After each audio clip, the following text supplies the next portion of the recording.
Universitas Tadulako, Fakultas Keguruan dan Ilmu Pendidikan, Prodi Bimbingan dan Konseling. Kali ini kita akan membahas tentang mahasiswa. Nah, saudara Bahul sendiri kan sebagai mahasiswa. Apa sih itu mahasiswa menurut saudara? Baik, sekarang kita berbicara tentang personal masing-masing. Tentang apa sih itu mahasiswa? Nah, secara umum kita pasti sudah tahu dari kata maha, yakni adalah sesuatu yang besar. Jadi artinya dia adalah tingkatan yang paling tinggi di antara siswa. Jadi mahasiswa itu adalah jenjang pendidikan yang paling tinggi yang ditempuh oleh siswa begitu. Dan mahasiswa itu dia adalah utusan-utusan daripada sekolah-sekolah untuk menempuh pendidikan guna meneruskan daripada tiang-tiang daripada negara ini. Itu dalam kata personal saya. Pertanyaan waktu itu, mahasiswa itu tidak hanya sebagai mahasiswa saja, tapi penerus jenjang tinggi negara kita tersendiri. Betul sekali. Apakah saudara Bahul saudara Bahul mempunyai organisasi? Apakah organisasi tersebut menghambat perkuliahan atau mengganggu akademik saudara? Baik. Jadi permasalahan ini juga menjadi hal yang sudah sangat umum ya di kampus. Yakni banyak yang mengatakan atau statistik yang mengatakan bahwasanya organisasi itu dalam menghambat daripada akademik seseorang. Ada juga yang mengatakan bahwa organisasi itu adalah tempat daripada pengembangan untuk kelanjutan ataupun peningkatan daripada soft skill atau hard skill daripada mahasiswa sendiri. Nah, dan dari saya sendiri, saya merasa bahwasanya organisasi itu bukan penghambat daripada kelulusan ataupun ke studi daripada mahasiswa sendiri. Karena di sini organisasi itu berfungsi sebagai yang pertama, ini adalah hal yang paling umum, yakni pengembangan daripada retorika ataupun public speaking. Jadi pada saat mahasiswa itu berorganisasi, pasti dia diajarkan ataupun dituntut untuk yang namanya berani untuk berbicara, angkat suara. Karena memang pada dasarnya mahasiswa itu kalau dia tidak berani untuk angkat bicara, maka dia tidak akan memunculkan yang namanya kritiknya. Karena di sini mahasiswa itu adalah mahasiswa yang harus mempunyai critical thinking. Jadi dia harus berani untuk mengkritik. Dan dengan pola pikir yang memang pada dasarnya mahasiswa sudah harus mempunyai pola pikir yang sudah dewasa. Dan itu kita bisa dapatkan di dalam organisasi. Jadi organisasi itu mempunyai banyak hal yang positif. Hanya saja di sini memang kita bisa melihat bahwasanya banyak daripada senior-senior kita itu sudah bertahun-tahun kuliah di sini di UNTAD contohnya. Tapi yang banyak yang mengatakan dia terhambat oleh organisasi. Pasti banyak begitu. Banyak sekali. Banyak. Ya, tapi kalau kita memang mutlaka, dia bukan terhambat, tapi dia itu lama dalam kuliah, mungkin karena dia kesusahan dalam pembuatan skripsinya, karena banyak mahasiswa yang memang pada dasarnya lemah dalam hal pembuatan skripsi begitu. Karena itu memang susah sekali. Dan di sini ada juga mahasiswa yang lambat selesai kuliahnya, itu karena dia ingin mencari pengalaman yang lebih banyak. Jadi pada saat mahasiswa lebih lama di kampus, dia pasti mempunyai pengalaman yang sudah bertahun-tahun memang. Dan pada dasarnya dia pasti mempunyai jabatan-jabatan yang membutuhkan waktu. Jadi pada saat dia lama kuliah, dia pasti bisa mengampu ataupun mengambil jabatan di suatu organisasi yang bisa jadi itu adalah organisasi internal maupun eksternal. Ya, jadi seperti itu. Jadi itu semua tergantung individu masing-masing kembali ya. Kayak tergantung misalnya dalam dunia kampus dia itu tahu dia namanya manajemen waktu. Sebenarnya itu tergantung pribadi sendiri ya teman-teman. Kalau masalah organisasi itu yang dikaitkan dengan akademiknya, bukan masalah yang pertanyaan selanjutnya saya baik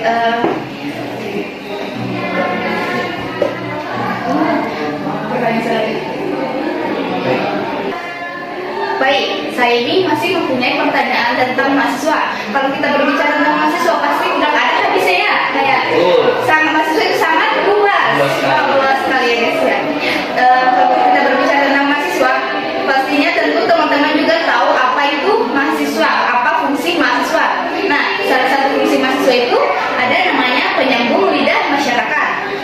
bagaimana saudara sebagai seorang mahasiswa menyampaikan aspirasi atau menyambungkan suara-suara masyarakat yang tidak didengar oleh pemerintah.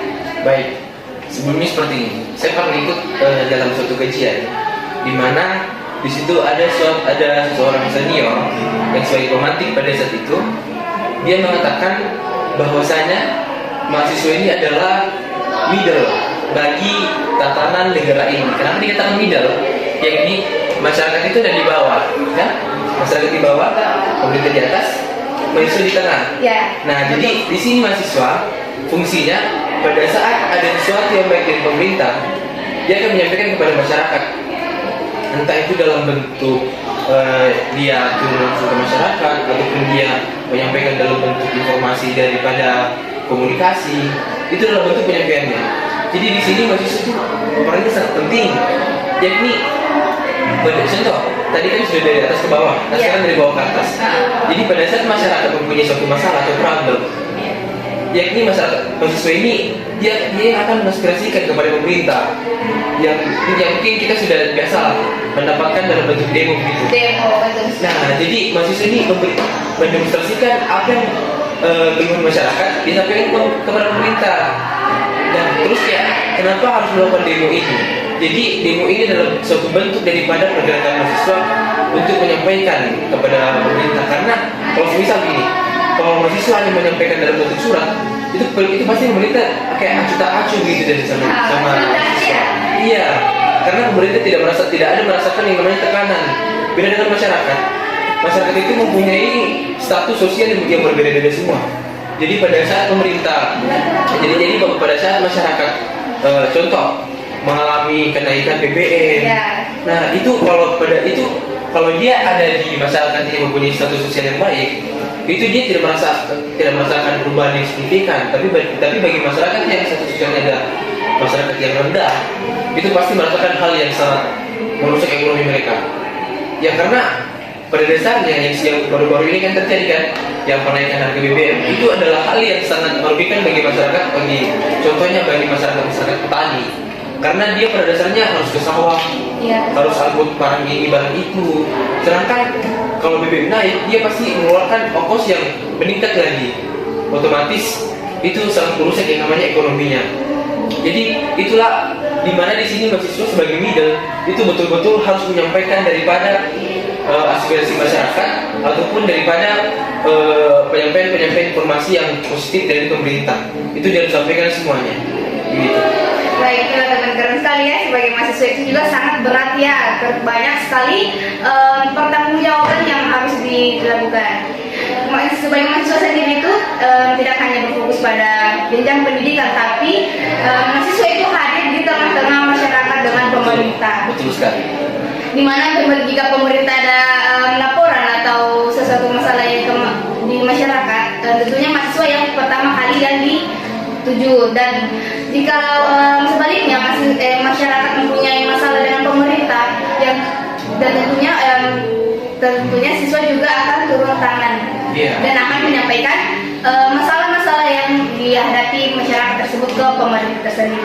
Betul sekali. Benar sekali. Oke, kita tadi berbicara tentang mahasiswa sebagai middle.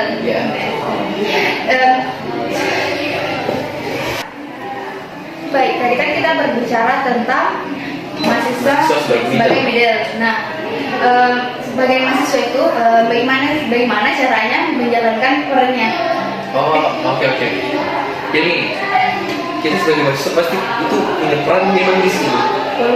Nah, jadi di sini kalau kita sebagai mahasiswa apa sih yang sepertinya mungkin kita lakukan begitu? Baik. Jadi begini, yang pertama, kita sebagai mahasiswa tentunya pasti kita akan belajar di sini. Kita dituntut untuk melaksanakan. Kalau mahasiswa hanya menyampaikan dalam bentuk surat, itu pasti pemerintah kayak acuh tak acuh gitu dari sama mahasiswa. Iya, karena pemerintah tidak ada merasakan yang namanya tekanan. Beda dengan masyarakat. Masyarakat itu mempunyai status sosial yang berbeda-beda semua.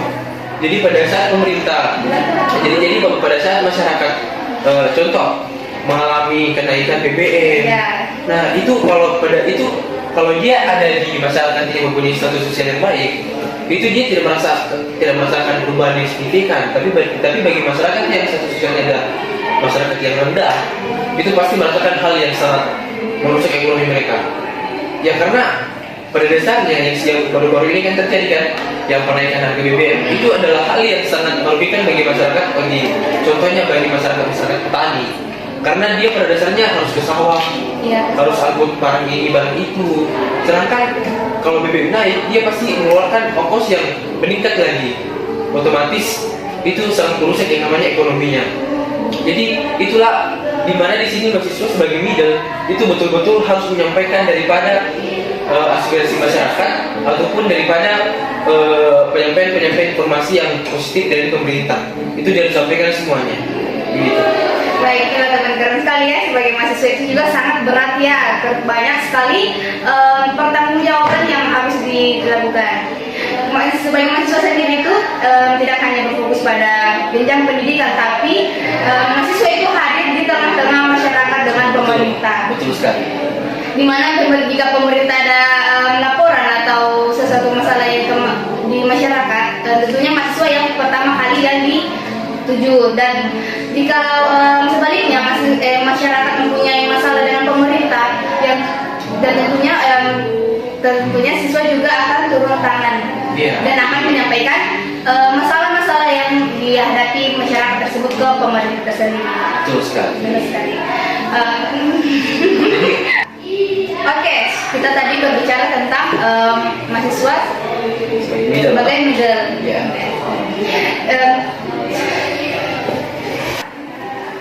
Baik, tadi kan kita berbicara tentang mahasiswa sebagai middle. Nah, sebagai mahasiswa itu bagaimana caranya menjalankan perannya?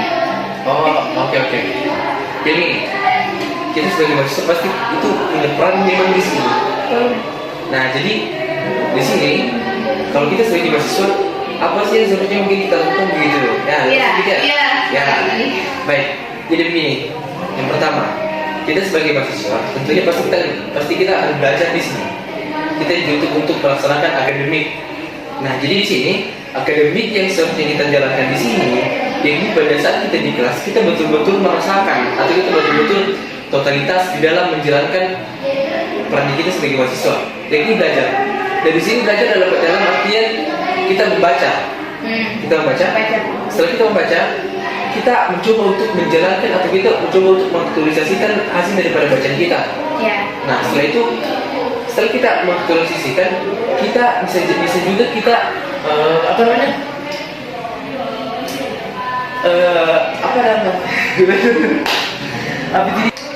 Oke, jadi pertanyaannya apa sih sebenarnya peran mahasiswa itu? Jadi mungkin lebih tepatnya sepertinya itu mahasiswa sebenarnya harus seperti apa untuk menjalankan perannya, seperti itu. Oke. Jadi begini, kita awali daripada pembelajaran kita yang di kelas. Nah, kita di kelas itu kita harus betul-betul totalitas dalam menjalankan peran kita. Jadi kita di sini, kalau kita dituntut untuk belajar, kita belajar di sini. Kita jangan kayak jadi seperti ini, ada stigma ataupun regulasi daripada orang-orang yang mengatakan kampus itu adalah kandang sapi. Percaya tidak? Sepakat tidak? Sepakat. Kenapa demikian? Karena mahasiswa yang sekarang itu adalah mahasiswa yang datang di kampus, duduk, absen, pulang. Nah, jadi bagi kandang sapi yang di kandang sapi, di mana dia dikasih keluar, di mana dia cuma datang kayak makan, terus minum, tidur. Atau kayak baring-baring begitu kan, kan begitu dia. Ada yang disebut mahasiswa kupu-kupu ya. Nah, mahasiswa kupu-kupu. Jadi betul-betul dia tidak menjalankan perannya di situ. Sedangkan kalau kita berpikir dari sejarah, dia mengatakan bahwasanya pada saat mahasiswa tahun-tahun yang 98 itu adalah mahasiswa yang betul-betul mahasiswa. Kenapa demikian? Karena di sana itu mahasiswa betul-betul mahasiswa yang suka mengkaji tentang sesuatu, sehingga dia betul-betul mengembangkan dirinya ataupun mengembangkan daripada kerangka berpikir kritis. Itu. Jadi di sini kita sebagai mahasiswa seharusnya kalau kita di dalam kelas kita betul-betul belajar di situ. Kita mendengarkan dosen apa yang dikatakan ataupun pada saat kita diberikan tugas untuk presentasi, kita betul-betul presentasi di situ. Kita mengkaji suatu materi ataupun judul, terus kita sampaikan dalam dalam materi yang telah kita kembangkan di situ. Dan cara pengembangan di sini ini adalah yang paling penting. Ini perbanyak membaca. Jadi mahasiswa tanpa bacaan itu adalah mahasiswa yang gelas kosong, tidak ada isinya. Sedangkan mahasiswa itu ya harus ada isinya lah, toh? Iya, ini berarti. Jadi pada saat orang sudah membaca, dia pasti mempunyai yang namanya penambahan daripada kosakata. Itu adalah hal yang paling dasar daripada membaca. Nah, terus pada saat orang sudah membaca, pasti dia bisa menyampaikan apapun yang apa dari hasil bacanya itu. Iya. Nah, terus di saat dia sudah menyampaikan dari hasil bacanya, kita sebagai mahasiswa kita bisa merevisi apa yang telah kita sampaikan di situ dengan cara kita mengingat ataupun kita mereplay apa yang kita telah sampaikan dan apa yang telah kita lakukan di hari ini. Mungkin kita perbaiki dengan baca terus. Itu adalah hal yang harus dilakukan oleh mahasiswa. Dan mahasiswa itu ya peran utamanya bagi saya, ini secara personal bagi saya. Jadi dia itu harus betul-betul belajar, dan belajarnya bukan hanya tentang program studinya. Oh iya. Kan gitu. Dia harus belajar mengenai semua materi-materi ataupun semua hal-hal yang berhubungan dengan kehidupan manusia. Itulah jawaban dari saya. Baik. Betul. Wah, itulah tadi jawaban yang sangat menarik ya. Nah, apakah saudara baru mempunyai nilai A? Masuk pasti sih, itu ada. Wah, alhamdulillah ya sudah mempunyai nilai A. Nah, worthkah saudara baru mendapatkan nilai A dilihat dari sistem pembelajaran yang sekarang ini oleh dosen-dosennya. Oke. Jadi kita sekarang ini kalau tidak salah ya, saya mendapat informasi bahwa sistem pembelajaran kita sekarang ini di tempat ini itu learning management system. Itu kalau tidak salah. Jadi kita belajar di sini sudah memang di manage ataupun sudah memang diatur oleh sistem kalau tidak salah seperti itu. Dengan contoh, kita di kelas itu kita diberikan metode pembelajaran pembagian semua materi dari pertemuan 1 sampai 16 contohnya. Itu dibagi dalam satu kelas itu, kemudian dibagi kelompok, dan itu akan dibahas setiap pertemuan. Seperti itu. Jadi kan presentasi ya? Nah, presentasi. Ya, jadi di sini mahasiswa dia dituntut untuk selalu presentasi setiap pertemuan. Nah, kemudian apakah worth it saya mendapatkan nilai A itu? Nah, itu tergantung daripada pribadi sebenarnya. Jadi kalau saya pribadi, saya itu di kelas itu adalah sosok yang aktif dalam diskusi. Sehingga kalau dikatakan apakah saya worth it atau belum layak, saya mengatakan bahwa saya layak. Yang saya katakan tidak lagi itu pada saat mahasiswa itu dia cuma datang untuk duduk, dia cuma datang untuk absen, mendengarkan, terus pulang. Dia tidak pernah bersuara, dia tidak pernah bertanya, dia tidak pernah berdiskusi, menanggapi. Maka itu saya katakan dia tidak worth it ataupun dia tidak layak. Sepakat sekali, saya juga pernah mengalami guys. Karena ini kita diskusi, kita diberikan yang namanya pembagian materi itu supaya kita bisa mengkaji di situ materi-materi. Itu memperluas daripada wawasan kita. Tapi pada dasarnya di sini pada kelas itu kita pasti bisa biasa mendapati itu yang aktif itu adalah orang-orang yang betul-betul cuma menontonnya aktif. Jadi cuma 1-2 orang yang aktif itu dia cuma terus yang bicara kita terus begitu. Iya. Nah, kemudian di sini daripada penjelasan daripada materi ini dia pasti tidak paham ataupun dia tidak terlalu mengetahui tentang materi yang disampaikan. Dia cuma membaca daripada apa yang dilakukan di PPT itu. Iya. Dia cuma membaca itu asli. Itu adalah hal yang paling dipikirkan bagi saya. Karena dia membuat suatu PPT ataupun PowerPoint, dia di situ memberikan penjelasan yang sangat panjang, yang bisa dikatakan cuma copy paste daripada makalahnya. Tapi tidak dipahami apa isi makalah tersebut, PPT tersebut. Dia tidak memahami, dia cuma baca. Jadi pada saat ada seorang yang bertanya, dan ini adalah hal yang paling jengkel ke saya di sini. Karena begini, saya pernah mengalami suatu keadaan di kelas itu, yang ini saya bertanya, kemudian saya diserang oleh satu kelas itu. Karena kenapa? Saya dijudge sebagai orang yang mempunyai pertanyaan yang susah. Atau di atas semester 2 yang bisa dikatakan seperti itu. Padahal di sini, kalau andai kan dia betul-betul belajar di situ, dia mengkaji materi dengan betul-betul di sini, dia pasti tidak mengatakan bahwa itu pertanyaan saya susah. Karena pertanyaan saya itu dalam pertanyaan yang sekutip daripada apa yang disampaikan. Nah pada saat dia cuma membaca, saya mengutip sesuatu, kemudian saya menyambut pautkan dengan hal-hal yang di luar, dia pasti tidak mengerti karena dia tidak mengkaji tentang materi itu. Makanya kalau mau dikatakan apakah dia layak untuk mendapat nilai A, saya katakan tidak. Kalau saya katakan iya. Iya. Begitu bagi saya. Nah, karena saudara Bahrul dia sudah mempunyai nilai A dan bisa dikatakan untuk pribadinya sendiri worth it untuk mendapatkan nilai A tersebut. Dia lumayan aktif di dalam kelas, ya. Dan untuk worth it untuk mendapatkan nilai A. Ya, betul. Dan worth it untuk mendapatkan nilai A untuk yang sudah dialami oleh saudara Bahrul untuk beberapa semester ini. Baik, mungkin podcast kali ini terakhir silaturahmi saja. Dan sebelumnya saya ucapkan kepada narasumber kita yang sangat ganteng ini dan sangat berwibawa, bisa dikatakannya. Ya, nah cukup nah. Ya, saya juga berterima kasih kepada host kita kali ini karena mempunyai pertanyaan yang luar biasa, menantang saya untuk menjawab dari pertanyaannya itu. Terima kasih dan semoga tidak kapok ya datang di podcast saya. Mungkin sekian dari kita. Ya, saya Kami ucapkan assalamualaikum warahmatullahi wabarakatuh.